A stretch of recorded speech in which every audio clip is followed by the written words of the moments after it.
Hi, welcome everybody to Praan Foundation's webinar, Not All Talk, Real People, Real Stories. We are very, very fortunate to be joined by our first responders for doing the Real People, Real Stories today. And this month, specifically in this particular webinar, also like the other webinars that we've done this month, we have spoken about women. Keeping in mind that this is the month that we celebrate International Women's Day.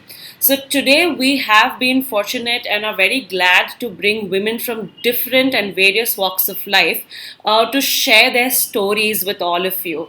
This is as real and as candid it can be with Praan. And it's also knowing the journeys of each of these first responders through their association with Praan has been really wonderful.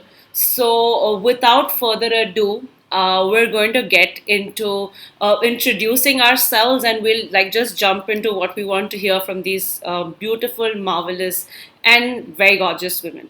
So, once again, hi everybody. My name is Aliza. I'm a counselor at Praan Foundation, and I am joined in today with other first responders. So, as a part of the e-fair training that we have, which is the emotional first aid response training, we have had these women who have joined us and are mental health warriors. They're out in the field and are helping different people every day. So I'm going to start by requesting each one of them introducing themselves to us, and we'll go forward. So, Shagun, why don't we start with you? Hi, I'm Shagun. I'm a final year medical student professionally, soon to be an intern, and I am a first responder with Praan. Thank you so much, Shagun. Shivani. Hi, this is Shivani Shah. I'm a practicing advocate at Mumbai and I'm also an editorial chief at Legal Post. And I'm proud to say that I am associated with Praan as a first responder. Thank you so much, Shivani. Charu. So, hello, my name is Charu Sethi, and in my professional capacity, I'm a freelancer assistant director with Punjabi film industry, and I'm also a first responder with Praan Foundation. Yeah, that's it about me. Thank you. Thank you so much, Charu. So, ladies, let's start with a round of questions for today. So, what are the major areas of concern that highlight the importance of mental health in the life of a woman? So, all of you come like from different walks of life. So, we have like a freelance assistant director, we have, an advocate and a chief editor, we have a medical student, we also have like women doing like multiple things. So, what is the importance of mental health in the life of women doing like so many things in their everyday capacity? So, Charu, if we could start with you, and you could tell us how it is. Yeah, so Alisa, I think the major area of concern, according to me, is that women are always kept or asked to be in a frame or boundary. It is considered that a good lady never thinks about herself. She is always concerned about others' needs and requirements. Although a larger section of women today from all the socio-economic class are employed outside the home, Yeah. but this neither relieves them from their domestic duties nor the social position significantly. Yeah. So the burden that they have to manage both the things and they have to be thorough at doing both the things, it kind of stretches a woman, stresses a woman, and it is a very important area as to why we need to look into a woman's mental health. That was very crisp and sweet, Charu. Thank you so much. Shivani, if you would like to add on to this question. Yes, we usually put male as the provider and female as the nurturer and caregiver, an idol of kindness. Apart from that, we also put a tag of called perfection. So, she has to be perfect in anything and everything that she has to do. So, it gives a mental pressure on you that, oh, I cannot fail in some particular task, or how can I be so careless in not taking care of the child or the spouse or any family member. So, this I think gives additional burden and when you make a small error, we as women ourselves at many times sabotage ourselves. We put ourselves under pressure that, oh, how can I be, we feel guilty and regret of not being up to the mark. So I just want to say that, mental health does matter at this stage. And remember, you are not a superwoman, but you're as human as any other person is. Thank you so much, Shivani. I think you brought in this aspect that, as women, we tend to self sabotage. Especially, like I know that you guys were doing this assignment a month where you were talking about how the lives of individuals working from home is very affected, and we did spend lengths and lengths of time discussing how specially women are affected because of work from home, because the imbalance is greater and they have to balance much more, and they want to be so good at doing it that they don't want to, like, leave any ends loose, and that can really really pressurize women. So that's very important that it needs to be looked into, and it does of course affect the mental health of women. So thank you, Shivani, for bringing in that angle. Now, Shagun, let's get to you. What areas do you think are majorly important for looking into, like, the mental health of women? Like Charu and Shivani have already emphasized, I think that there are a lot of stressors in the life of a woman, and there's a lack of a system where they can unwind, where they can actually vent it out, and there's a lack of emotional support system. For example, for a woman working from home, for a woman who is stay-at-home mother, somebody who is a housewife, a homemaker, there's obviously a lack of a friend circle where they can go and vent it out. Unlike men who do get this opportunity to go out of the house every day and unwind, release their stress. Now, apart from that, it's even worse for working women because, as has already been pointed out, they have to manage their home life as well as their work life with super added responsibilities of not getting enough credit, not giving enough attention to the child, the guilt of that. And then there's wage gap added to it. So the cumulative effect of all of this is that women have a lot of unhealthy life practices, unhealthy coping mechanisms, a very non-balanced physical life, not eating well on time, not exercising, basically anything that will help them unwind. Also, the emotional support system that they are the emotional support system for everybody around them. They hear about the stresses that their husbands, their kids, their family members undergo, while not being able to tell anyone around them what they are facing. So I guess that's a very major concern in their lives.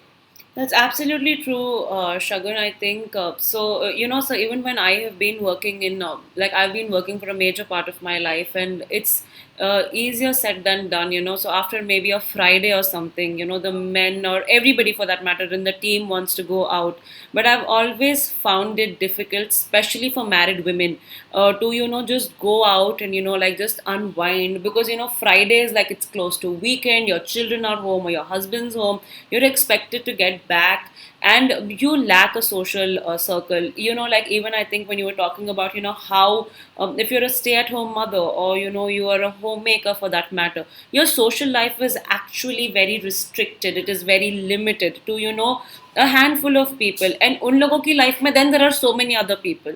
So while you might be priority for a few years, it's definitely going to change, and then you have no other system or no other person to go and speak to, which I'm sure definitely has like a huge effect. So that's a very good perspective that you guys have been able to bring in, in terms of working, not working, winding, unwinding, in terms of expectations, perfectionism that's there with a woman. In addition to everything you guys have said, women do undergo a lot of changes in their lives, physically, emotionally, socially.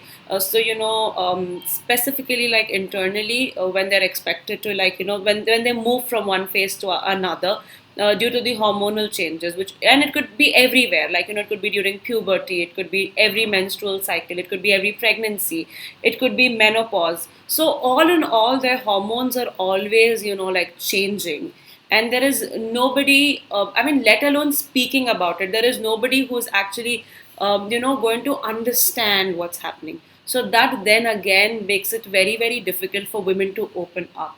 So, thank you guys for bringing in this wholesome perspective to the areas or the reasons as to why mental health is important, and we must start looking into it. So, going ahead, my question is now going to be for an individual. So, from Shagun, I want to understand that.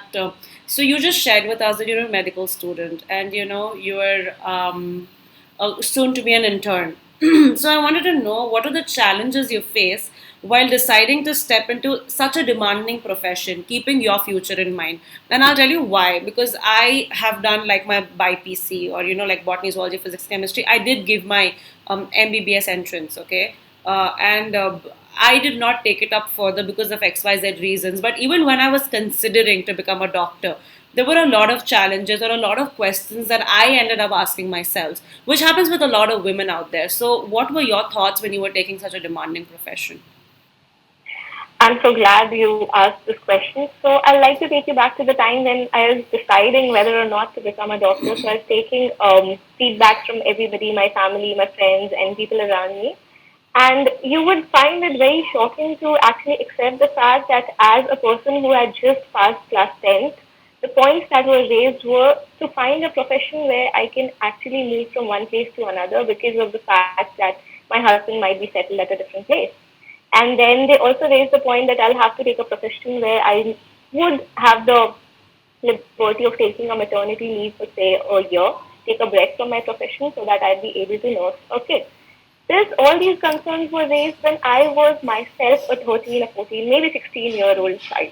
So the challenges I think began there. And apart from that, now that I'm going to join the medical force as an intern, I would like to highlight the fact that there are a very different sets of conversations that take place in the male members, the family of the male members, and the families of the female doctors. So while the female doctors are expected to maybe start a family, marry, have kids after internship, and then super specialty and specialty are optional, male members are always promoted to specialize in a certain field. And the specialization, of course, again comes with questions. For example, a female, if chooses to specialize, she is asked to specialize in a field where there is freedom of having time with the family, a place where they can actually devote time to their family, a place which is not very challenging, and some place, of course, where there are no night shifts, so that there because of safety concerns.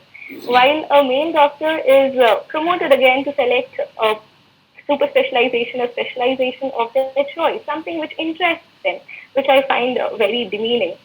The third thing, which is slightly bugging me, is that in the workforce that I actually work in, female doctors are often not regarded as doctors by patients and their relatives. There is this trend where they refer to female doctors as nurses and technicians and anything and everything but not a doctor. So I'd like to share this incident. We were in the hospital setting and a female senior faculty was teaching us. And there was this patient who came inside, and while we were students, he chose to talk to a male student instead of the teacher who was actually teaching, and kept on ignoring the female teacher there. So yes, there are challenges in this field of specialization also, but yeah, I think things are being done to overcome that. These are the challenges that I personally face, but I really hope that I'll be able to overcome them. I mean, I really want to applaud the fact that you're able to speak with it with a smile on your face, because it's so shocking and almost so chilling that something like this actually happens. Maybe I think from the outside perspective, it's very difficult to get a look into what you're saying, and it's almost unbelievable. But to believe that It is, something it is. like this happens even today, where we're speaking about so many things for women, and in a field. Oh, and again, like MBBS is a lot to do with nurturing, and it has a lot to do with life saving, actually things that are associated with women.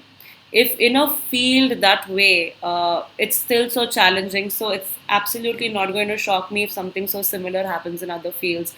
Thank you so much, Shagun, for putting forward that idea, and all good luck, and all like hope and strength to you, that you take it forward, and you're able to overcome and beat these challenges one day. So all good luck, Shagun.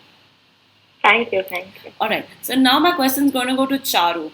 So Charu, I want to ask you that the industry that you work in is almost male dominant, right? Because directorship and producership, these are things that we usually see male members taking up. It's often seen to and is also often seen to trigger a lot of mental health conditions in women, in people in general.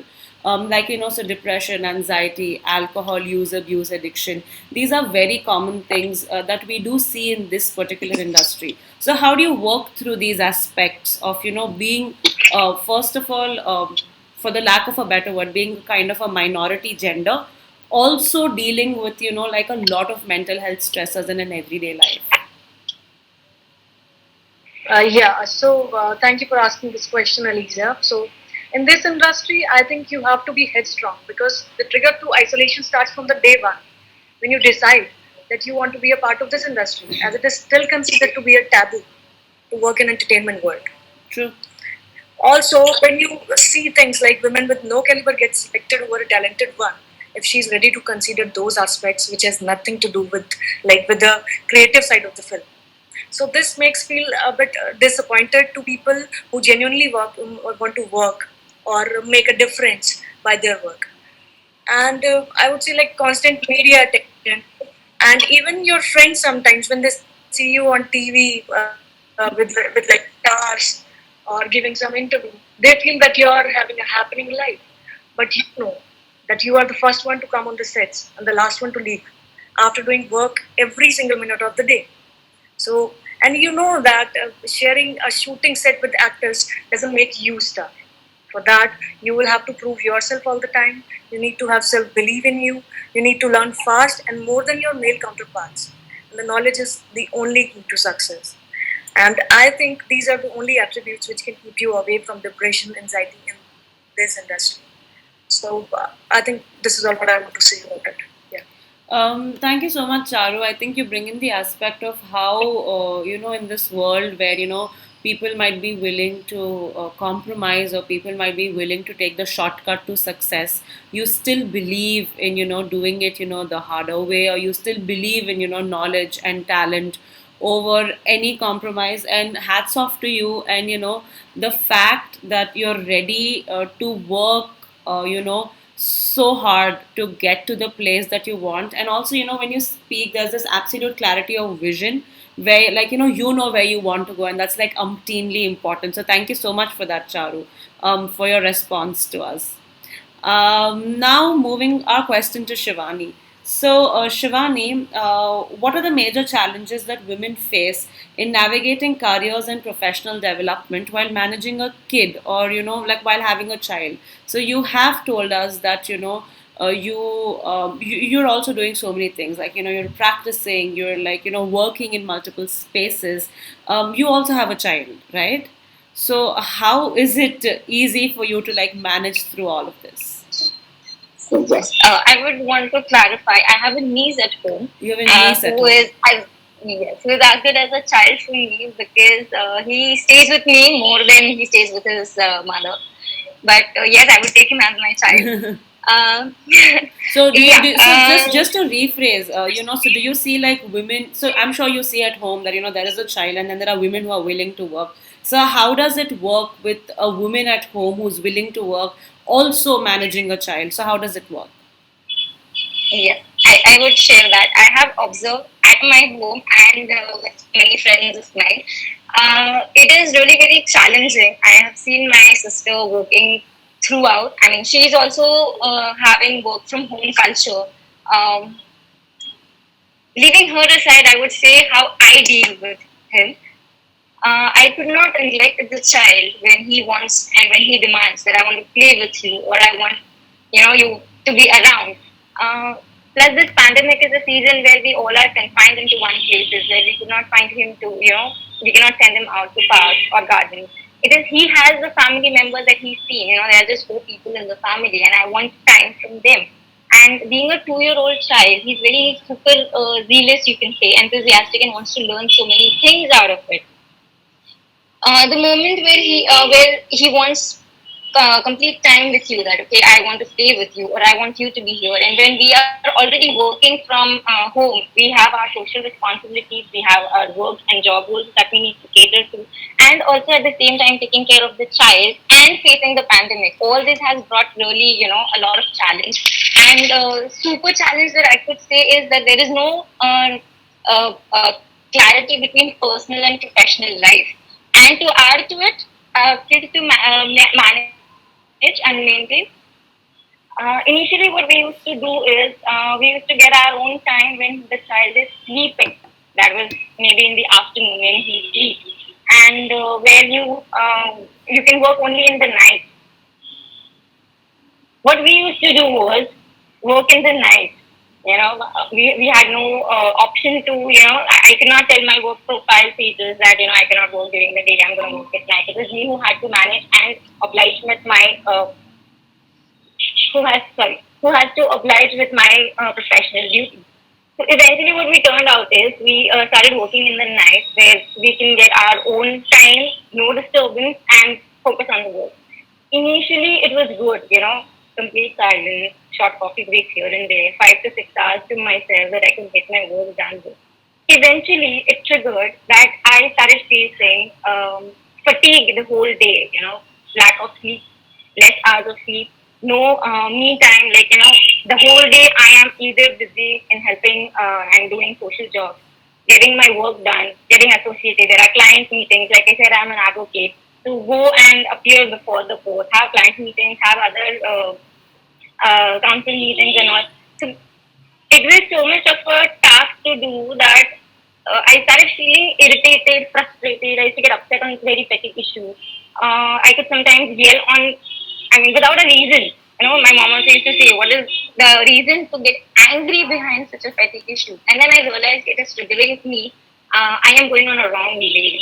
To pause, I took a chance to pause and reflect on myself that this is putting a toll on me. So eventually, I took one solution that where I could communicate with my members. I took an extended help where I have certain work to do. If there is a priority, I have to do some tasks by the end of the day. I would tell them, I would communicate it to them that look, I have got certain things to do. I want you to keep him busy so that he does not irritate or disturb me while I am doing something. Like as if now he is busy playing outside and he's not bothering us over here. And he's being taken care of by my parents. He's busy in his activity. He's so keen in, when my mom cooks something, he stands there and he's so observing. Even I want to cook or something. So we brought him his own mixer. He has his own kitchen set. And he always says, I'll cook mamam for you. So we always put him and engage him. Okay, you can go and, cook something on your kitchen set. There have been times where I'm working and he still looks at me, stands on the door and he looks at me. So there is something cute on his face that I could not ignore him, and I don't want him to know that it is okay to neglect while you are working. This is not the quality that we would want to instill in him. So rather than ignoring him or neglecting him or asking him to, you just go out, I've got some work to do, what we do is we sit with him. We call him, sit beside me. We'll talk to you for 5, 10 minutes. Many times when we are working on laptop, we open a new word pad, and it is now his age that he started learning alphabets and numbers. So we tell him to type, okay, locate these alphabets, locate these numbers. He sits beside, he types on the word document, and in 5 minutes, he's happy that okay, I've got certain attention. I'm not being neglected. Everyone is there around me, and he feels that I am a part of the family and not being ignored. And after that, now even I communicate this to him. That Masi's got some work to do. I want you to play outside for some time, and once I'm finished, I promise I'll come and play with you. That brings a smile on his face, and he's like, okay. Many a times, he just hugs me, he kisses me, and then he just runs away. And one thing that I've now observed, eventually, what he does is after I say this, he himself shuts the door behind when he goes outside. So this is something that I feel communication is something that we've always, not appreciated enough. You communicate, you talk it out. There are many times when you feel like nobody's understanding, but we fail that we fail to understand that we fail to communicate or we fail to put it forth that I am expecting this out of you or I need some kind of a help. Asking for help is something that we as women also lack. I would not put it only on women, but majorly yes, women say, oh, like I said in the beginning, we are not superhuman or not superwoman. We do need help, and it is good that we access and we ask for it upfrontly. So this is how I have faced the challenge and I have come across it. Over to you, Aliza. Thank you so much, Shivani. I think there are just a few little points that I would like to highlight in your entire conversation. The first point is that we feel that we have an undue, need to pay continuous attention to children, or we do not have enough trust in the fact that they will understand, because it's something that we are expected to do, that is, care for the child over our work. And for us to learn that, children do understand, and like you rightly said, just to communicate with them, to make promises to them that we can fulfill, it can just make life very very simple, while trying to balance around and balance across what you're trying to do. Just, these small little trusts can make things very simple. The other very important thing that you've brought out in this conversation is the fact of, seeking support or help from others. As women, we have this need to feel that bas ye mujhe hi karna hai, or, it's my job, and, nobody else should be doing it. And that basically stops us from going and asking for help, because and even like if we do, we probably think that, oh, am I not good enough to do it? Can I not manage it? Or, we tend to have this unparalleled comparison, that my mother used to be able to manage everything, why am I not able to do it? So as women, we tend to draw parallels, or we tend to draw comparisons without knowing the complete story there, that, oh, she's so good at doing it, am I not good enough? So these questions, or like we rightly discussed in the beginning, this kind of self sabotage can be very very very very very harmful. And it's not only about getting the help, until and unless you don't ask for it. I was watching this movie with Sandra Bullock. It's called The 28 Days, where she's like in a rehab, and, she's trying to, like, recover from addiction. So her therapist gives her a placard which says that if I am not asking for help, ask me if I want your help. So, that is how difficult it is for women to, go and ask for help. And this movie actually made it very apparent with her character that women find it difficult to seek help. And this is a very very good entire idea that you've put forward together with this response. So with this, we come to the last question for this particular webinar, and the question goes that, as women, life throws challenges at us with every new step that we take. Could you share how the emotional first aid response training has helped you, or, taught you nuances or skills to be able to deal with these challenges in your everyday? So we'll start with Shagun for this response. So I think this training was really very important for me because I learned how to deal with myself first, how to forgive myself, how to know when I'm stressed, and how to and when to ask for help. So this is the first thing that I want to highlight. Apart from that, it has not just made me a better listener, it has also made me better at accepting people as to how they are. And one skill that I cherish that I learned from it is listening to somebody without being there to give advice upon it. Listening to somebody just to listen to them, just to give them a safe space to vent out, just to make sure that they're okay, just to make sure that they feel heard. I think I didn't really know how important this was. But then I started talking to people around me, and the immediate alleviation of the stress level in people when they actually went it out has amazed me. So I think that is one skill that I really, really cherish from this entire training. Thank you so much, Shagun. Coming to Charu. Charu, any skills from the e-fair training that have helped you through your everyday life? Yeah, Lisa, the e-fair training has proved as a blessing to me, I would say, because I was going through a lot. And as I've started, by this training, I've started taking care of myself before anyone else. And that has helped me to become more calm and composed. And I would say that it has made me more selectively aware for distressed people around me. And I accept people and things as they are now. And I would say it has gave me a bunch of beautiful minds who are Uh, constant support and doesn't make you feel alone whenever you are distressed. So we can reach out to them, we can just talk to them, we can tell them that any of our friends is in need. So we have that constant support with us. So I think it's a blessing. Thank you Thanks so to you. much, Charu. Thank you. Shivani. I would agree to what Charu and Shagi said. Like we say, you cannot pour from an empty cup. It definitely helps to reflect on us, how we are dealing, how we are coping. So we help ourselves first before we help somebody else. And this training has really made us aware about our surroundings, about our people whom we normally used to ignore and not understand that they are also showing some signs of distress. But because of this training, we can now gauge from their body language, from their behavior, from their pattern, that there is something that needs to be taken care of. And just mere contact, just a mere hi, hello, how are you doing? By just communicating to them that I am fine, I am here to listen to you, I'm going to validate your emotions, I can acknowledge how you feel. By just being there, this is what was taught us from day one. Be there, be present, be with them, even if you are not.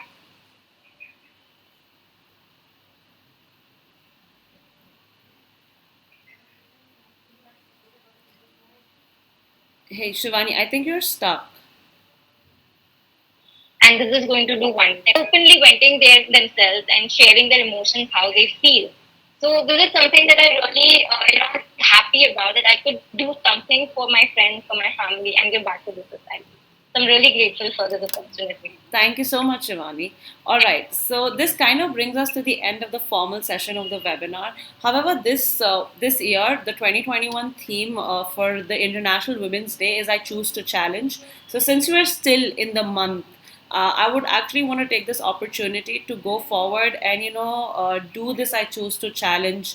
You can call it a trend or you can call it a support with all of you. So, to start off with, I wanted to start with this "I Choose to Challenge." So, we usually, like when women are getting married, because I just got like recently married, I did realize that a lot of women getting married are expected to leave their jobs. And, it's usually believed that that tum tumhara job chhod do, settle the house first, and maybe then you can get back to your job. So with this notion in mind, I choose to challenge the notion that women need to leave their workplace to get married, settle the house first, and then give importance to their professional life. So with this, I want to know if you guys have a notion towards women that you guys would like to challenge, and we can go ahead with whoever's ready. So, like Charu, Shagun, Shivani, whoever would like to go first. Okay, go ahead. I choose to challenge the notion that women have to be bound by gender norms and they can't be providers, just caregivers. They can be providers as well.